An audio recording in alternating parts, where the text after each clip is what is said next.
Master, ito nag-install tayo ng linya ng aircon 5.53 horsepower. Gusto tayo ng abang pamunta dun sa taas na 30 amperes.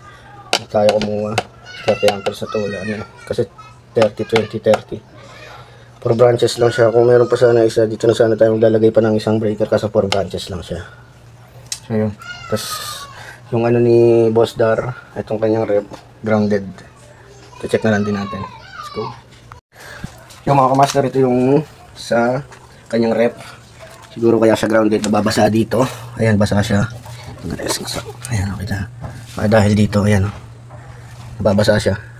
Kaya siya nag-ground. Ngayon, ayusin natin siya, tapos kaklamp natin siya dito sa taas para hindi siya mabasa.